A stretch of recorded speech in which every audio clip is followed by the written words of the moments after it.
नमस्कार साथियों, 14 फरवरी 2019 की रात अंधेरा छटा भी नहीं था कि जम्मू के सीआरपीएफ कैंप में चहल पहल मची हुई थी। छुट्टियां बिताकर अपने अपने घरों से लौटे जवान कुछ ही देर में श्रीनगर ट्रांजिट कैंप के लिए रवाना होने वाले थे। वैसे तो इन जवानों को 5-6 दिन पहले ही श्रीनगर पहुंचना था, लेकिन इस बार वहां पिछले सालों के मुकाबले इतनी ज़्यादा बर्फबारी हुई थी कि हाईवे तक बर्फ से ढका हुआ था। इसलिए डिप्लॉयमेंट में हो रही देरी के कारण कैंप में जवानों की भारी संख्या मौजूद थी। आज भी जम्मू का मौसम खराब था, आसमान बादलों से ढका हुआ था और धीरे धीरे बह रही ठंडी ठंडी हवाओं ने मौसम को और भी सर्द बना रखा था। ऐसे में जिस दिन पूरी दुनिया वैलेंटाइन डे मनाने में मशगूल होने वाली थी, उस दिन कड़कड़ाटी ठंड में सुबह के 3:30 बजे जवानों का काफिला जम्मू से श्रीनगर की ओर रवाना हो जाता है। उस दिन सीआरपीएफ का कॉन्वॉय बाकी दिनों के मुकाबले में काफ़ी बड़ा था। इसमें आर्म्ड व्हीकल्स, बसेस और ट्रक्स को मिलाकर टोटल 78 व्हीकल्स थे, जिनमें कुल 2547 सीआरपीएफ के जवान सवार थे। घाटी में आतंकी खतरे को देखते हुए हमेशा से जवानों को आर्म्ड व्हीकल्स में ही कश्मीर ले जाया जाता था, लेकिन उस दिन संख्या ज़्यादा होने की वजह से इस कन्वॉय में अन्य वाहन शामिल किए गए थे। इस काफिले को क्वाजीगंज से लेकर गुजरना था, जिसके बाद के इलाके टेररिस्ट प्रवण थे। इसलिए खतरे को देखते हुए जब भी सीआरपीएफ का कोई कॉन्वॉय यहाँ से गुजरता था, तब सेफ्टी इंश्योर करने के लिए पहले से ही road opening party ROP highway पर तैनात रहती थी। उस दिन भी आरओपी के सुरक्षा कर्मी सीआरपीएफ के वाहनों की सुरक्षा के लिए रोड पर तैनात थे। कुछ घंटे के ट्रैवल के बाद सीआरपीएफ का ये कॉन्वॉय क्वासीगंज पहुंचकर रिफ्रेशमेंट के लिए थोड़ी देर के लिए वहीं रुक गया। यहाँ 5वें नंबर की बस में बैठे कांस्टेबल वासुदेव नीचे उतरे और उन्हें लौटने में कुछ देरी हो गई। वो जब तक वापस लौटे तब तक उनकी बस आगे बढ़ चुकी थी, इसलिए वासुदेव को उसी कॉन्वॉय के पीछे की किसी बस में बैठना पड़ा। पूरा काफिला फिर से श्रीनगर की तरफ कूच कर चुका था। कई जवान अभी अभी अपने घर से लौटे थे, इसलिए जहाँ कुछ अपनी प्रेमिका की यादों में खोए हुए थे, तो वहीं कुछ अपनी पत्नी और बच्चे से फ़ोन पर बात कर रहे थे। 5वें नंबर की बस में सीआरपीएफ के कांस्टेबल एच गुरु को अपनी पत्नी कलावती की याद आ रही थी। उनकी शादी को सिर्फ 6 महीने ही हुए थे। बस में बैठे बैठे उन्होंने अपनी पत्नी को कॉल किया, लेकिन पत्नी के किसी काम में बिजी होने के कारण फ़ोन नहीं उठा। इसी बस में कांस्टेबल प्रदीप कुमार और हेड कांस्टेबल सुखजिंदर सिंह भी थे, जो अपनी अपनी पत्नी से फ़ोन पर बात कर रहे थे। सुखजिंदर सिंह ने बस के अंदर की बातचीत और जवानों की आपसी मस्ती का एक छोटा सा वीडियो बनाकर अपनी पत्नी सरबजीत कौर को भेज दिया। 1 साल पहले ही वह पिता बने थे और कुछ दिन पहले ही उन्होंने अपने बेटे के साथ लोहड़ी मनाई थी। सुबह जब वो जम्मू से इस काफिले के साथ निकले थे, तब उन्होंने अपने बड़े भाई को फ़ोन पर बात की थी और कहा था शाम को फिर से कॉल करूँगा। किसी को अंदाज़ा भी नहीं था कि यह उनकी आखिरी बातें होंगी, आखिरी वीडियो होगा, आखिरी कॉल होगा और कुछ ही देर बाद सब कुछ बदल जाएगा। जहां सीआरपीएफ का ये काफिला आगे के खतरों से अनजान तेजी से आगे बढ़ता चला जा रहा था, वहीं उनसे कुछ ही किलोमीटर की दूरी पर अपने खतरनाक मंसूबे के साथ 2 आतंकी इस काफिले का बेसब्री से इंतजार कर रहे थे। इन दोनों आतंकियों का नाम साकिर वसीर और आदिल अहमद डार थे, जिन्हें पाकिस्तान में बैठे उनके आकाओं ने कश्मीर को दहलाने की जिम्मेदारी दी थी। 14 फरवरी की सुबह साकिर बशीर को पता लगा कि दोपहर में NH-44 पर सीआरपीएफ की बसों का एक बड़ा कॉन्वॉय करने वाला है।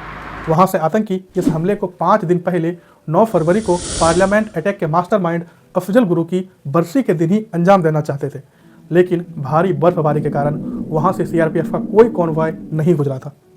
इसलिए दोनों काफ़ी बेचैन हो रहे थे। जैसे ही उन्हें पता चला कि आज एक बड़ा कॉन्वॉय गुजरने वाला है, तो उन्होंने फ़ौरन इस हमले की प्लानिंग शुरू कर दी।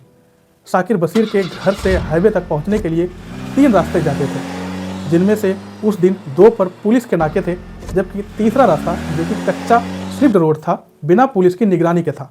दोपहर करीब 2 बजे बशीर दूसरे आतंकी आदिल के साथ एक नीली कार में सवार होकर कश्मीर को दहलाने के लिए निकल पड़ता है।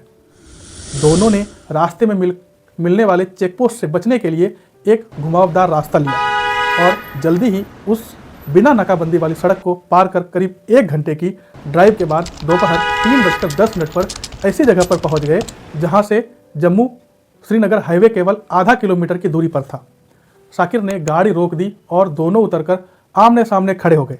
उस दिन काफ़ी ठंड थी, लेकिन आदिल के पसीने छूट रहे थे। आदिल अपनी घड़ी उतार कर साकिर वसीर को देते हुए बोला, यह तुम्हें हमेशा मेरी याद दिलाएगी, मुझे दुआओं में याद रखना, अल्लाह हाफिज़। इसके बाद दोनों गले मिले और फिर साकिर यहाँ से पीछे लौट गया। आगे का सारा काम अकेले आदिल को करना था। आदिल ड्राइवर वाली सीट पर बैठा, चाबी घुमाई और 200 किलो RDX से भरी अपनी गाड़ी श्रीनगर हाईवे पर दौड़ा दी। वह अपने साथ एक पिस्तौल भी लेकर चल रहा था ताकि वह इस हमले में अगर नाकाम हो जाए तो पकड़े जाने से पहले ही खुद को गोली मार सके। दूसरी तरफ अब तक CRPF का कॉन्वॉय भी जम्मू श्रीनगर हाईवे से गुजरते हुए पुलवामा डिस्ट्रिक्ट के अवंतीपुरा में एंटर कर चुका था। यहाँ से अब उनका डेस्टिनेशन श्रीनगर मात्र आधे घंटे की दूरी पर था। काफिला अपनी रफ्तार से आगे बढ़ता जा रहा था कि तभी इस कॉन्वॉय जवानों ने देखा कि एक नीले रंग की कार तेजी से कॉन्वॉय की बसों को ओवरटेक करते हुए आगे बढ़ रही है। यह वही कार थी जिसे कुछ मिनट पहले आदिल लेकर निकला था। जैसे ही हाईवे पर तैनात रोड पेट्रोलिंग पार्टी के assistant sub inspector Mohan Lal की नज़र उस नीली कार पर पड़ी, उन्हें समझते देर नहीं लगी और उन्होंने तुरंत अपनी राइफल उठाई। उसे लोड करते करते कार की ओर तेज दौड़ लगा दी। जब तक मोहन लाल उस गाड़ी तक पहुंच पाते तब तक काफ़ी देर हो चुकी थी। आतंकी ने अपनी कार को कॉन्वॉय की 5वीं बस के पैरेलल ले जाकर उसके साइड में जोरदार टक्कर मार दी और डैशबोर्ड पर लगे डेटोनेटर का स्विच दबा दिया। स्विच दबते ही कार के पीछे रखा 200 किलो का विस्फोट फट गया और इसके साथ ही वहाँ एक जोरदार धमाका हुआ। 5वीं बस के परखच्चे उड़ गए और उसकी चपेट में कॉन्वॉय की दूसरी गाड़ियाँ भी आ गई। ये धमाका इतना भयानक था कि मीलों दूर तक इसकी आवाज़ सुनाई दी। चारों ओर धुआं और मलबा बिखर गया। आसपास के घरों के शीशे टूट गए। धमाके ने सड़क पर एक गहरा गड्ढा बना दिया और पल भर में चारों ओर तबाही मच गई। एक झटके में रोड ओपनिंग पार्टी के मोहन लाल समेत CRPF के 40 जवान मौके पर ही शहीद हो गए। वहीं करीब 70 जवान बुरी तरीके से घायल हो गए। 5वें नंबर की इस बस में जम्मू से चढ़ा केवल एक ही शख्स ऐसा था जिसे कुछ नहीं हुआ। वो थे कांस्टेबल वासुदेव, जिसने यह बस रास्ते में उतरने की वजह से छूट गई थी। यह हमला इंडियन सिक्योरिटी फोर्सेस पर अब तक का सबसे बड़ा आतंकी हमला था। 30 सालों में पहली बार इतनी बड़ी संख्या में भारतीय जवानों ने अपनी जान गंवाई थी और वह भी इतने भयानक तरीके से कि शहीद जवानों के चेहरे तक पहचान में नहीं आ रहे थे। इधर उधर उनके अवशेष बिखरे हुए थे, जिन्हें देखकर बाकी जवानों की आंखों में दर्द, शोक और गुस्से का एक सैलाब उमड़ पड़ा था। हमले के कुछ घंटे बाद Pakistan based terrorist organisation Jaish-e-Mohammed ने इसकी जिम्मेदारी लेते हुए इस आत्मघाती हमले को अंजाम देने वाले आदिल अहमद डार का एक वीडियो रिलीज किया, जिसमें वह कह रहा था कि उसने उस हमले को अंजाम देने के लिए 2018 में जैश-ए-मोहम्मद को ज्वाइन किया था और जब तक ये वीडियो दुनिया के सामने आएगा तब तक वह अपने काम को अंजाम देकर जन्नत पहुंच चुका होगा। लेकिन सोचने वाली बात यह है कि भारत का रहने वाला आदिल अहमद डार आखिर जैश-ए-मोहम्मद जैसे आतंकी संगठन के साथ कैसे जुड़ गया? आखिर इतनी बड़ी साजिश रची कैसे? NIA द्वारा की गई इस हमले की इन्वेस्टिगेशन में और किन लोगों का नाम सामने आया और आखिर इंडियन एयरफोर्स ने ऑपरेशन बंदर के जरिए POK में मुजफ्फराबाद और चिकोटी और पाकिस्तान के बालाकोट में जोरदार एयर स्ट्राइक करके कैसे पाकिस्तान और उसके आतंकियों 40 CRPF jawans have been killed in the worst terror attack against security men in Kashmir ever. Terror group Jaish-e-Mohammed claimed responsibility for the attack that was executed by 22-year-old Ahmad Adil Dar, a local resident of Pulwama. 12 Mirage 2000 fighter aircraft of the type that you see on your screen went across and hit these targets. Abhinandan Vardhaman told his team that he locked a target, one of the F-16 fighter jets in the Pakistani assault team. Qureshi साहब उस meeting में थे जिसमें prime minister साहब ने आने से इनकार कर दिया और चीफ ऑफ आर्मी स्टाफ तशरीफ लाए। पैर कांप रहे थे, पसीने माथे पे थे और हमसे शाह महमूद साहब ने कहा कि खुदा का वास्ता है अब इसको वापस जाने दें, क्योंकि 9 बजे रात को हिंदुस्तान पाकिस्तान पे अटैक कर रहा है। So how exactly did the strikes take place? What were the units which were involved? What exactly did we hit? Take a look.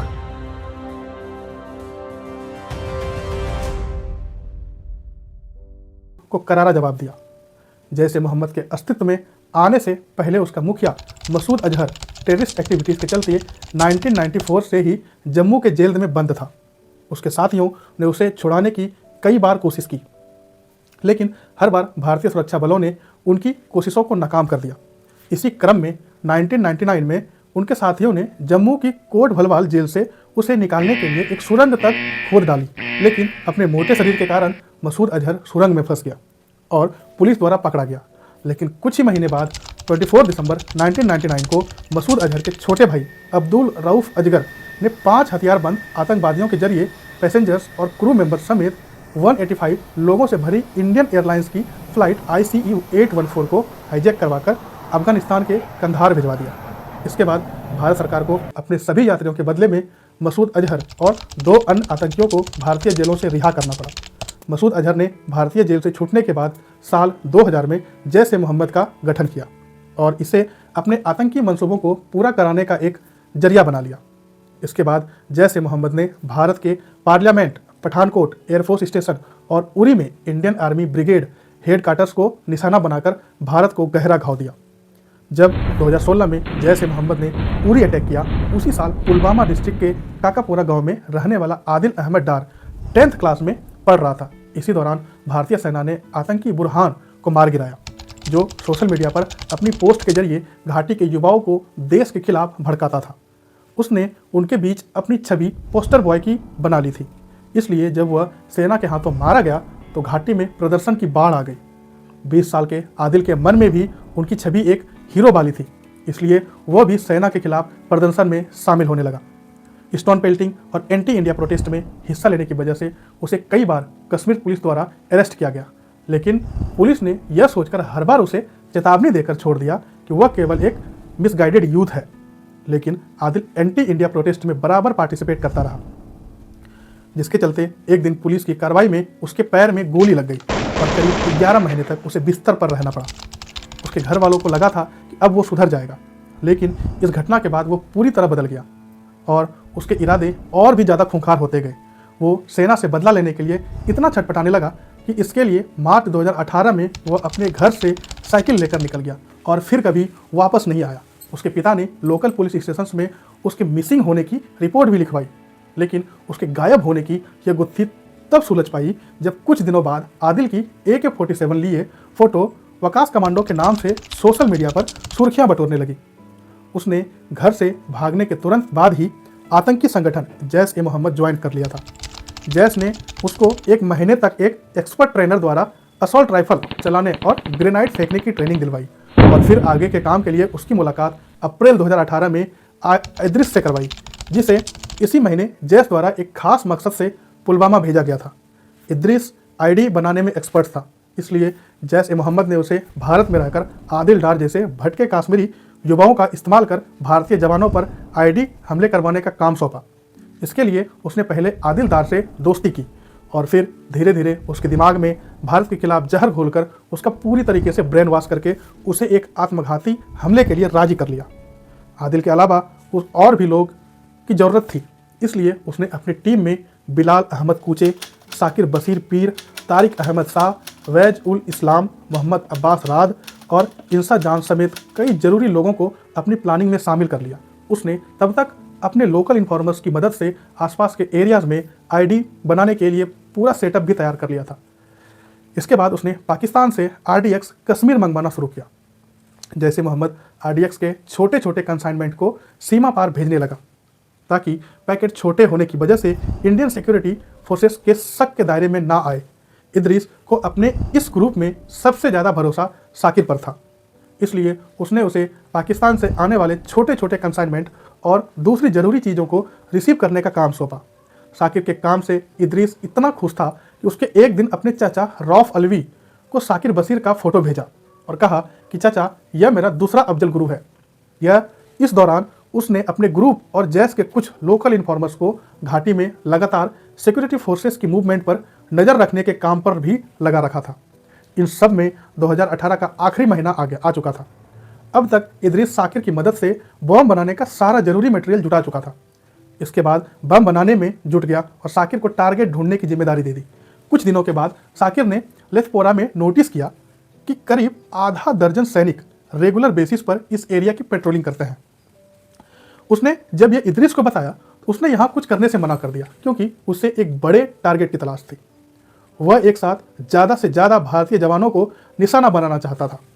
उसके बाद शाकिर नेक्स्ट टारगेट की खोज में सिक्योरिटी फोर्सेस की एक्टिविटीज़ पर बारीकी से नज़र रखने लगा। वो वहाँ से गुजरने वाले हर कॉन्वॉय का वीडियो बनाता और इदरीस को भेज देता था। इन सब में 1 महीना बीत गया और इन वीडियोस के आधार पर इदरीस ने तय किया कि वह सीआरपीएफ के कॉन्वॉय को निशाना बनाएगा। उसने नोटिस किया कि सीआरपीएफ अपने सभी डिप्लॉयमेंट के दौरान एक पैटर्न फॉलो करता है। अब वो क्या पैटर्न है? वो ये पैटर्न है कि सामान जो है वो नीले ट्रक में रखा जाता है जिन पर खाकी त्रिपाल लगे होते हैं। सभी जवान नीली बसों में सवार होते हैं, जबकि बड़े अधिकारी सफ़ेद जिप्सी में ट्रेवल करते थे। मोस्टली व्हीकल्स की विंडो वायर्स मैसेज से प्रोटेक्टेड होती। इन सब चीज़ों को ध्यान में रखते हुए इदरीस अपनी प्लानिंग को आगे बढ़ाने में लग गया। उसने अमेजॉन से 4 किलो एल्युमिनियम पाउडर मंगवाया, जिसका इस्तेमाल वह एक्सप्लोसिव को बांधने में करने वाला था, ताकि विस्फोट के दौरान यह आसानी से आग पकड़ सके। हैरानी की बात यह थी कि भारतीय जवानों को निशाना बनाने की यह सारी तैयारी भारत में ही हो रही थी। फिर भी इंटेलिजेंस एजेंसी और आर्मी को कानों कान उसकी कोई खबर नहीं लग सकी और आतंकी अपने काम में लगे रहे। जनवरी 2019 में इदरीस ने जैश-ए-मोहम्मद के एक लोकल मिलिटेंट तौसीफ को एक गाड़ी अरेंज करने को कहा, जिसमें 2 लार्ज कंटेनर को आसानी से फिट किया जा सके। तौसीफ ने इसके लिए अपने बचपन के दोस्त सज्जाद अहमद भट्ट की मदद मांगी, जिसने कुछ दिनों के अंदर मारुति के एक second hand pearl blue colour की इको कार एक फ्रूट सेलर से खरीद ली। फ्रूट सेलर ने पहले से ही इसकी मिडिल सीट हटा रखी थी, ताकि फ्रूट्स के बड़े बॉक्स फिट किया जा सके। गाड़ी का अरेंजमेंट हो जाने के बाद इदरीस ने फरवरी के फर्स्ट वीक में पुलवामा के काकापुरा गांव में शाकिर के घर एक्सप्लोसिव बनाने का काम शुरू किया और कुछ ही दिनों में एक्सप्लोसिव को इस्तेमाल करके 2 आईडी बना लिए, जिसमें एक का वजन 160 किलो, दूसरे का वजन 40 किलो के आसपास का था। इसके बाद दोनों कंटेनर्स को कार की मिडिल वाली सीट की जगह पर फिट कर इसमें धमाका करने के लिए वायर से एक स्विच को कार की स्टीयरिंग के पास फिक्स कर दिया। कश्मीर में हमले की तैयारियों के बीच जैश-ए-मोहम्मद का सरगना मसूद अजहर कराची में बड़ी रैली कर कश्मीर में मारे गए अपने मिलिटेंट्स का जल्द ही बदला लेने के लिए भारत को दहलाने की धमकी दे रहा था। पाकिस्तान में अपने आका के भाषण से कश्मीर में बैठे मिलिटेंट जोश से भर चुके थे और अपनी प्लानिंग को जल्द से जल्द एग्जीक्यूट करना चाहते थे। इदरीस ने एक्सप्लोसिव से भरी कार से सीआरपीएफ के कॉन्वॉय को निशाना बनाने की जिम्मेदारी अपने 2 भरोसेमंद साथी आदिल अहमद डार और शाकिर बशीर को सौंपी। जहां शाकिर केवल श्रीनगर हाईवे तक जाने वाला था, तो वही धमाके की सारी जिम्मेदारी आदिल के हाथों में थी। आदिल इस हमले में एक आत्मघाती हमलावर बनने वाला था। उसे पता था इसमें उसकी जान जाने वाली है, लेकिन उसे लगता था कि वो सब यह अल्लाह के हुक्म पर कर रहा है और उसे अंजाम देने के बाद उसे जन्नत नसीब होगी। उसके इसी माइंडसेट के साथ हमले से पहले जैश-ए-मोहम्मद ने उसका एक वीडियो भी बनाया, जिससे उसने भारत को बर्बाद करने की बात की। इसके बाद 9 फरवरी को धमाका करने का दिन चुना गया, लेकिन इस दिन अफजल गुरु की बरसी पड़ती थी और जैश-ए-मोहम्मद इस दिन भारतीय जवानों पर आघात कर भारत को दहलाना चाहता था। 9 फरवरी के इंतजार में इदरीस और आदिल ने शाकिर के घर में ही 4 दिन बिताए, लेकिन घाटी में भारी बर्फबारी के कारण श्रीनगर हाईवे बंद था, जिससे सीआरपीएफ का कोई काफिला उस दिन वहां से नहीं गुजर सका। अपने खूंखार कारनामे को अंजाम देने के लिए आदिल बेचैन था। उसकी बेचैनी तब जाकर कुछ शांत हुई जब 13 फरवरी को श्रीनगर हाईवे खोल दिया गया। बर्फबारी के कारण सीआरपीएफ के कॉन्वॉय की मूवमेंट रुकी हुई थी, इसलिए हाईवे खुलते ही एक बड़े काफिले को अगले ही दिन 14 फरवरी को सुबह के 3:30 बजे ही जम्मू से श्रीनगर के लिए रवाना करने का फैसला किया गया। कॉन्वॉय काफ़ी बड़ा होने के कारण एक दिन पहले ही लेथपोरा में सीआरपीएफ यूनिट को इस बारे में इंफॉर्मेशन हाईवे में पड़ने वाले काजीकुंड, अनंतनाग, अवंतीपोरा और पंथा चौक में स्थित अन्य सीआरपीएफ यूनिट्स को भी भेज दी गई। इस यूनिट्स के जवान रोड ओपनिंग पार्टी ROP की भूमिका में थे, जिसके कंधे पर इस काफिले को अपनी टेरिटरी से सुरक्षित निकालने की जिम्मेदारी थी। इस दौरान एक यूनिट्स को सड़क को सिक्योर करने के लिए एंटी सबोटेज चेक करने थे और सड़क के दोनों ओर गश्त कर काफिले की सेफ्टी को इंश्योर करना था। इसलिए इधर 14 फरवरी की सुबह करीब 11:30 बजे शाकिर ने हाईवे पर अपनी नज़र दौड़ाई। उसने देखा कि लाडू मोड़ पर बादलों से ढके आसमान के बीच भी 2 सीआरपीएफ जवान मुस्तैदी से तैनात थे। उसने थोड़ा और आगे बढ़कर देखा तो उसे सीआरपीएफ के दो जवान और भी कई जगहों पर दिखाई दिए। ऐसा तभी होता है जब इस रास्ते से सीआरपीएफ का कोई कॉन्वॉय गुजरता था। उसे पूरा माजरा समझते देर नहीं लगी और उसने तुरंत इदरीस को फ़ोन कर सीआरपीएफ के कॉन्वॉय की डिप्लॉयमेंट की जानकारी दी। इस खबर से इदरीस खुशी से झूम उठा और हमले के लिए उसने आदिल को तैयार होने को कहा। आदिल को अब एहसास हो रहा था कि उसकी ज़िंदगी अब से कुछ घंटे बाद खत्म होने वाली है। वह धमाके की इंटेंसिटी और उससे होने वाली तबाही की कल्पना कर ही रहा था। जल्द ही वह अपने इमोशंस पर कंट्रोल कर एक्सप्लोसिव से भरी गाड़ी में जाकर बैठ गया और थोड़ी ही देर बाद उसने पुलवामा के अवंतीपोरा के लेथपोरा विलेज से गुजरते सीआरपीएफ के काफिले की 5वीं बस से अपनी कार को टकराकर ब्लास्ट कर दिया। हमले में 40 जवानों के शहीद होने और 70 से ज़्यादा जवानों के घायल होने की खबर ने पूरे देश को हिला दिया। बीते 30 सालों में कश्मीर में हुआ यह सबसे बड़ा आतंकी हमला था। यह हमला इतना भयानक था कि शहीद जवानों के चेहरे तक पहचान में नहीं आ रहे थे। हमले के बाद बड़े बड़े अधिकारी घटनास्थल पर आ पहुंचे, जो जवानों की ऐसी हालत देखकर अपने आंसू नहीं रोक पा रहे थे। पुलवामा हमले के बाद पूरे देश में गुस्से और शोक की लहर थी। हर कोई इसका बदला चाहता था। हमले के तुरंत बाद गवर्नमेंट भी एक्शन में आई और शहीद जवानों को स्पेशल फ्लाइट से उसके होम स्टेट में लाया गया और वहां उसका अंतिम संस्कार स्टेट ऑनर्स के साथ किया गया। इसके बाद भारत ने पाकिस्तान पर शिकंजा कसना शुरू किया। सबसे पहले भारत ने पाकिस्तान का मोस्ट फेवर्ड नेशन MFN का दर्जा कैंसिल कर दिया और फिर पाकिस्तान से भारत में इंपोर्ट होने वाली सभी सामानों पर कस्टम ड्यूटी बढ़ाकर 200% कर दी। इसके बाद भारत सरकार ने पाकिस्तान को इंटरनेशनल लेवल पर डिप्लोमेटिक आइसोलेट करना शुरू किया। भारत ने बताया कि कैसे पाकिस्तान अपनी ज़मीन पर आतंकियों को पनाह दे रहा है। पाकिस्तान ने टेररिज्म के अगेंस्ट इफेक्टिव मेजर्स को इम्प्लीमेंट नहीं किया था, इसलिए financial action task force FATF ने पाकिस्तान को ग्रे लिस्ट में ही रखा। पाकिस्तान को अलग थलग करने के सरकार के इस फैसले का भारत की ऑर्गेनाइजेशन ने भी साथ दिया। All India senior workers associations AICWA और Indian film and television directors associations IFTDA ने तुरंत एक्शन लेते हुए इंडियन फिल्म इंडस्ट्री में पाकिस्तानी कलाकारों के काम करने पर रोक लगा दी। जहां भारत पाकिस्तान को इकोनॉमिकली और डिप्लोमेटिक चोट पहुंचा रहा था, तो वही उसे सही सबक सिखाने के लिए सैन्य कार्रवाई की तैयारी भी की जा रही थी। हमले के बाद से ही भारतीय सेनाएं इसके जिम्मेदार आतंकियों को अंजाम तक पहुंचाने के लिए बेचैन थी। सैनिक अपने साथियों के खून का बदला चाहते थे, लेकिन आक्रोश के इस समय में भी सभी तरह की पॉसिबिलिटीज़ को काफ़ी बारीकी से देखा जा रहा था।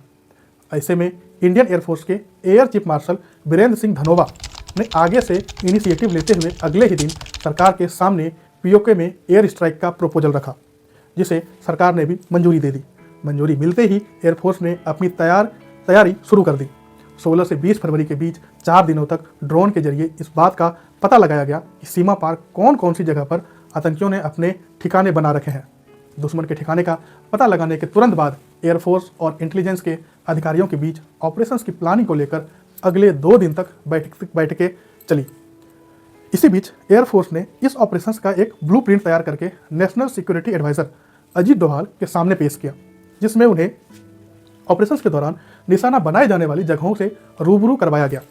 भारतीय वायुसेना ने केवल 48 साल पहले 1971 में पाकिस्तान की सीमा में घुसकर ऐसी कोई कार्रवाई की थी, इसलिए ऑपरेशंस को आगे बढ़ाने से पहले एयरफोर्स अपनी ओर से सभी तैयारियों को पुख्ता करने में जुटी हुई थी।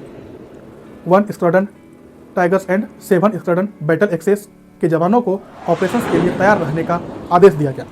एयरफोर्स ने सिक्योरिटी रीजन्स और कॉन्फिडेंशियलिटी को मेंटेन करने के लिए इसे ऑपरेशन बंदर नाम दिया, जिसे अंजाम देने के लिए 26 फरवरी 2019 का दिन तय किया गया। सारी प्लानिंग होने के बाद फाइटर जेट को सावधानी से परखा गया और इस ऑपरेशन में हिस्सा लेने वाले पायलट्स ने 24 फरवरी को एक ट्रायल रन भी किया, जिसके बाद इसे ऑपरेशन के लिए हरी झंडी दे दी गई। इस पूरे ऑपरेशन के दौरान 12 मिराज 2000 फाइटर जेट्स को इस्तेमाल किया जाना था और साथ ही किसी भी इमरजेंसी से निपटने के लिए गरुड़ कमांडो की एक टीम को भी स्टैंड बाय पर रखा गया था। 26 फरवरी की सुबह 3:30 बजे ही भारत के 12 Mirage 2000 fighter jets laser guided bombs से लैस होकर पाकिस्तान के अंदर घुसकर तबाही मचाने के लिए निकल पड़ते हैं और कुछ ही मिनटों में पाकिस्तान के एयर स्पेस के अंदर दाखिल हो जाते हैं। कुछ ही देर बाद फाइटर जेट्स यूके के मुजफ्फराबाद और चिकोटी में आतंकी के ठिकानों पर भारी बमबारी करते हैं। एक ही झटके में सैकड़ों आतंकी मारे जाते हैं। जैश ए मोहम्मद के कई ठिकाने पाकिस्तान के खैबर पख्तून प्रांत के बालाकोट शहर में भी बने हुए थे। इसलिए इंडियन एयरफोर्स बालाकोट में भी दाखिल होकर जैश ए मोहम्मद के आतंकी शिविरों पर करीब 8 मिनटों तक बमबारी करके सैकड़ों आतंकियों को मार गिराती है। यह पूरा ऑपरेशन करीब 21 मिनट तक चला, जिसमें इंडियन एयरफोर्स ने करीब 1000 किलो बम बरसाकर जैश ए मोहम्मद के कई ठिकानों पर करीब 350 आतंकियों को मिट्टी में मिलाकर 40 जवानों की शहादत का बदला ले लिया। इस हमले से बौखलाया पाकिस्तान अगले ही दिन 27 फरवरी को भारतीय सीमा में घुसने की हिमाकत करता है। पाकिस्तान के लड़ाकू विमानों को खदेड़ने के लिए भारतीय वायुसेना भी मोर्चा संभालकर मुंहतोड़ जवाब देती है। इसी बीच एक डॉग फाइट के दौरान विंग कमांडर अभिनंदन वर्धमान अपने MiG-21 बाइसन से पाकिस्तान के एक F-16 विमान को मार गिराते हैं, लेकिन इसी दौरान उनका विमान भी डैमेज हो जाता है और वह पैराशूट के साथ POK में जा गिरते हैं। लेकिन भारत के डिप्लोमेटिक प्रेशर और मिलिट्री एक्शन के बढ़ते दबाव के चलते पाकिस्तान को झुकना पड़ता है और 1 मार्च 2019 को विंग कमांडर अभिनंदन वर्धमान को सुरक्षित भारत लौटा दिया जाता है। एक तरफ जहां इंडियन गवर्नमेंट हर तरह से पाकिस्तान को सबक सिखाने में लगी हुई थी, तो दूसरी ओर इस हमले की जांच NIA के हाथों में सौंप दी गई थी। 2016 में उरी अटैक के केवल 3 साल बाद हुए इस हमले ने कश्मीर के पूरे सिक्योरिटी सिस्टम को हिला कर रख दिया था। इस हमले को NIA की जम्मू एंड कश्मीर ब्रांच के चीफ राकेश बलवाल इन्वेस्टिगेट करने वाले थे। राकेश बलवाल मणिपुर कैडर के IPS ऑफिसर थे। उन्होंने नॉर्थ ईस्ट में आतंकवाद के खिलाफ बेहतरीन काम किया था, इसलिए उन्हें प्रमोट करके जम्मू एंड कश्मीर में NIA की कमान सौंप दी गई थी। राकेश की 12 सदस्य टीम ने घटनास्थल पर पहुंचकर एक एक चीज़ को खंगालना शुरू कर दिया, लेकिन कई दिनों के बाद भी उन्हें कोई ऐसा सुराग नहीं मिला जिसे लेकर आगे बढ़ा जा सकता है। ऐसे में राकेश को समझ आ चुका था कि छानबीन का दायरा बढ़ाना होगा। हालांकि उन्हें यह भी पता था कि यह काफ़ी जोखिम भरा काम था, क्योंकि हाजीबल समेत हमले के आसपास के सभी इलाके आतंकवाद का अड्डा माने जाते थे। अक्सर हमले के बाद आतंकी यहाँ छिप जाते थे और पुलिस से मुठभेड़ के दौरान कुछ लोकल लोग उन्हें बचाने के लिए पुलिस पर पथराव करने लगते थे। ऐसे में इन इलाकों में जांच करना आसान नहीं था, लेकिन फिर भी राकेश बलवाल ने NIA हेडक्वार्टर से हमले वाली जगह के आसपास के एरिया में सर्च ऑपरेशन का दायरा बढ़ाने का परमिशन लेते हुए 100 NIA और 400 CRPF के जवानों के साथ वहां छानबीन शुरू कर दी। वो हमले वाली जगह से 250 मीटर ही आगे बढ़े थे कि उन्हें ज़मीन पर कोई चमकती चीज़ दिखाई दी, जो कि हमले वाली कार की चाबी थी। इस दौरान उनकी टीम को आसपास कुछ हड्डियां भी मिली, जिनकी DNA टेस्ट से पता चला कि उनमें से कुछ हड्डियां आदिल अहमद डार की थी। साफ था कि हमले के वक्त कार कौन चला रहा था, आदिल अहमद डार ही चला रहा था। लेकिन आगे की जांच और इसमें शामिल लोगों तक पहुंचने के लिए NIA को इस कार के खरीदार तक पहुंचना जरूरी था। NIA ने आगे की इन्वेस्टिगेशन में पता लगाया कि यह कार 7 बार बेची गई थी और इसे सबसे आखिर में सज्जाद भट्ट नाम के शख्स ने खरीदा था। NIA ने बहुत मशक्कत के बाद 17 जून 2019 को सज्जाद भट्ट को खोज निकाला, जो तौसीफ अहमद भट्ट के साथ अनंतनाग के घर में छुपा था। पुलिस उसे जिंदा पकड़ना चाहती थी, इसलिए उसे सरेंडर करने को कहा गया, लेकिन उसने सरेंडर नहीं किया, जिससे वह अपने साथी समेत पुलिस के हाथों मारा गया। उसने मरने के बाद एक बार फिर से NIA का हाथ खाली हो गया। हालात ऐसी थी कि अब उनके पास ऐसा कुछ भी नहीं था जिसे बेस बनाकर जांच को आगे बढ़ाया जाता। लेकिन राकेश हार मानने की तैयारी में नहीं थे। पुलवामा अटैक के बाद इंडियन फोर्सेस और आतंकियों के बीच कश्मीर में कई एनकाउंटर्स हुए, जिसमें कई आतंकियों को एलिमिनेट किया गया।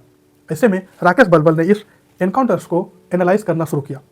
उनका मानना था कि मारे गए या पकड़े गए आतंकियों की जांच पड़ताल से कोई क्रूशियल क्लू मिल सकता है।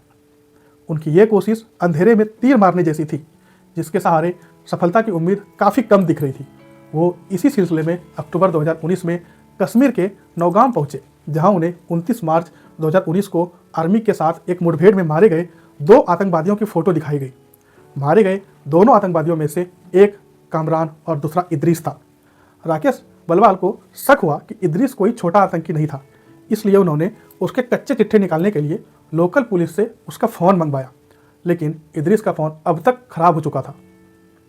इसलिए उसके फ़ोन को जांच के लिए computer emergency response team CRT के पास भेज दिया गया। 1 हफ्ते के बाद CRT ने इदरीस के फ़ोन के मौजूद सारे फ़ोटो और वीडियोस रिकवर कर लिए। इसमें एक फ़ोटो पुलवामा अटैक में इस्तेमाल की गई गाड़ी का भी था। इसी फ़ोन में एक और फ़ोटो था जिसमें 3 शख्स थे, जिसमें से इद्रिस और आदिल की पहचान पुलिस पहले ही कर चुकी थी और अब केवल तीसरे शख्स की खोजना था। यह तीसरा शख्स साकिर बशीर था, जिसे कुछ दिनों बाद पुलिस ने अरेस्ट कर लिया। साकिर से पूछताछ शुरू हुई, लेकिन काफ़ी प्रयासों के बाद भी उसने अपना मुंह नहीं खोला। वह हर समय कुरान की आयतें पढ़ता और एक ही बात दोहराता कि इद्रिस भाई और आदिल ने इस काम इस्लाम के लिए किया है। इद्रिस के मोबाइल में NIA को कुछ ऐसी फ़ोटोज़ भी मिली थी जिससे ये पता चलता है कि जो इद्रिस की रिलेशन है वो गैर महिलाओं के साथ रिश्तों का पता लगता था। साकिर को इद्रिस के फ़ोन की ऐसी ही एक फ़ोटो दिखाई गई जिसमें इद्रिस पुलवामा की ही एक लड़की ईसा जान के साथ था। ईसा जान और इद्रिस के साथ वाली फ़ोटो को देखकर साकिर बशीर दंग रह गया। उसे यकीन नहीं हो रहा था कि जिसे वह अपना आदर्श मानता था वह शादीशुदा होने के बावजूद उसके गांव की ही लड़की के साथ संबंध में था। बस यहीं से साकिर के मन में इद्रिस के लिए इज्जत चली गई और अगले ही दिन वह सब कुछ बताने को तैयार हो गया। इसके बाद उसने ऐसे ऐसे खुलासे किए कि NIA के अधिकारी भी दंग रह गए। साकिर ने अपने कबूलनामे में NIA को बताया कि जिसे आप लोग इद्रिस भाई समझ रहे हैं वह असल में इद्रिस है ही नहीं। उसका नाम मोहम्मद उमर फारूक था, जो जैश ए मोहम्मद के सरगना मसूद अजहर का सगा भतीजा था। उमर को भारत भेजने से पहले उसके कई साल अफगानिस्तान में ट्रेनिंग करवाई गई थी। आगे उसने बताया कि पुलवामा अटैक की पूरी प्लानिंग उमर फारूक ने ही बनाई थी।